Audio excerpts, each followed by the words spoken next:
Good day, I'm Lisa Rowe and this is your JIS News for Wednesday, June 25, 2025. In short order, the government will be announcing plans to further reduce the cost of energy as it works to drive investment opportunities and support the sustainability of business operations. Prime Minister Dr. Andrew Holness made the announcement at the opening of the JIS Industrial and Technology Park on Tuesday. The $50 million investment on the old Oregonabo property in Spanish Town has 7 tenants, creating 3,500 jobs. Dr. Holness says implementing a new energy policy and investment framework will accelerate national growth and improve the cost of living.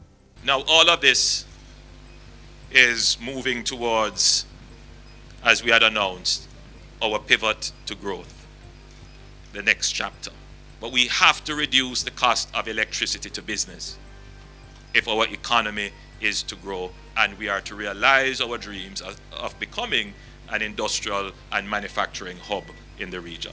Measures already in motion are the reduction of GCT on electricity to 7% and over $1 billion investment in prepaid metering and household wiring upgrades.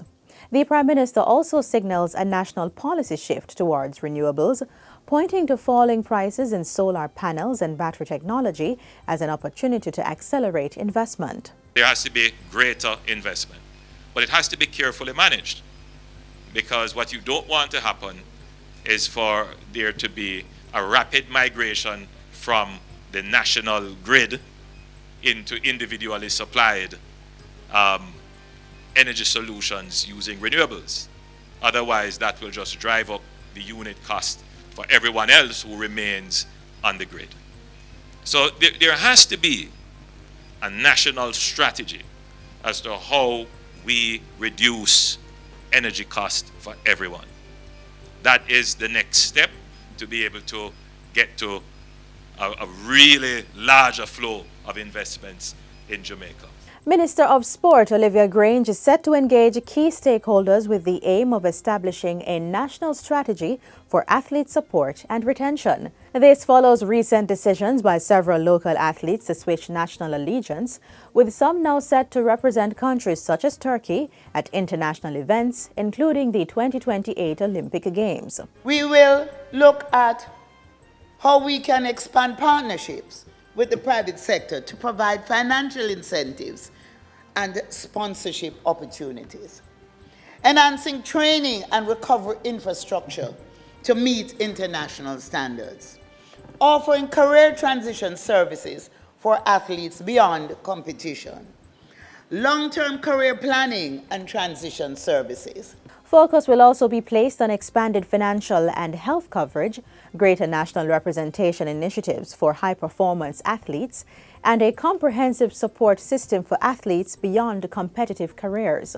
These developments should serve as a clarion call to strengthen our national athlete support systems, not just at the elite level, but through grassroots and transition programs that secure their careers before, during, and after competition.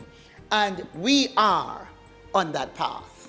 Minister Grange was making her contribution to the 2025-2026 sectoral debate on Tuesday. She also emphasized that the government could not interfere with the operations of national sporting federations as they are governed by their international bodies. Minister of National Security Dr. Horace Chang says the April to June period this year is projected to record the lowest quarterly murder figure in 25 years. This is expected to be lower than the 188 murders recorded in the January to March quarter this year. The data update was given during his closing presentation of the 2025-2026 sectoral debate in Parliament on Tuesday. Based on current projections, Jamaica is expected to close this year with a murder rate of approximately 24 per 100,000 inhabitants. This would represent the lowest rate since 1991. To put this in perspective, it means that more than half of the population, persons 34 years older and younger, are now living in an era that is safer than any other time in their entire lifetime. Dr. Chang reveals that strategic policing has led to the seizure of 738 firearms and recovery of 39,776 rounds of ammunition between January and June 21 this year. This is an 81% increase in firearm seizure and 7 times the number of ammunitions recovered for the similar period in 2024. Further data shows murders down by 43% and shootings by 33% for the same period this year.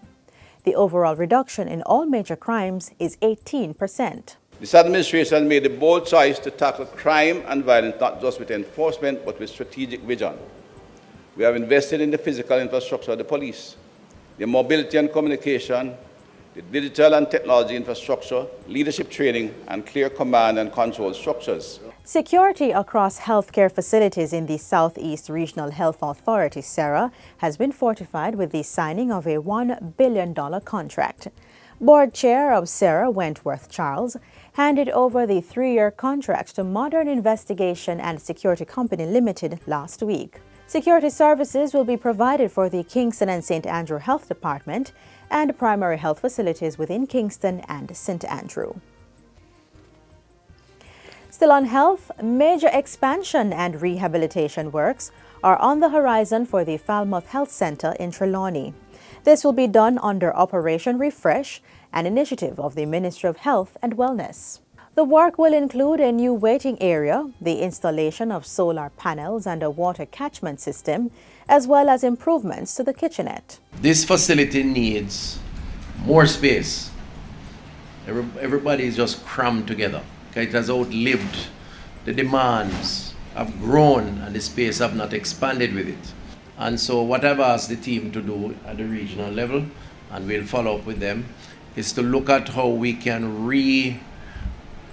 redesign the Falmouth Health Centre, to look at whether we can separate the administrative block to another location and convert the entire area into one health centre, which means providing more space for doctors, for patients, and for storage. The health minister was addressing a press briefing following a recent tour of the health centre. He also indicated that an evaluation by the technical team at the ministry would seek to identify any further needs as part of the improvement efforts.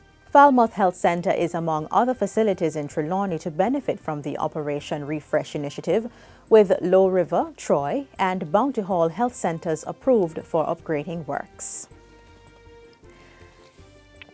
And finally, the Toll Authority of Jamaica is marking the first annual Toll Road Safety Week, being observed from June 22 to 28 under the theme, Driving Forward, Safer Roads, Stronger Communities.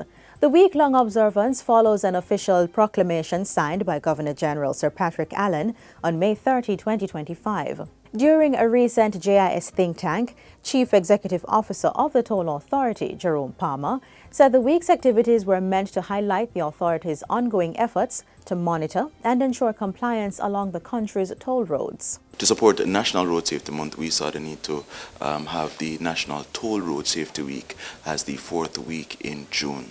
The toll road is the safest road to drive on in Jamaica, backed by data. For that to happen, we do so through our compliance work, compliance and monitoring works. And for Toll Road Safety Week, we just want to not only make persons aware of the safety of toll roads, but we also want persons to be a little bit more aware of the role of the toll authority in ensuring that the roads are safe.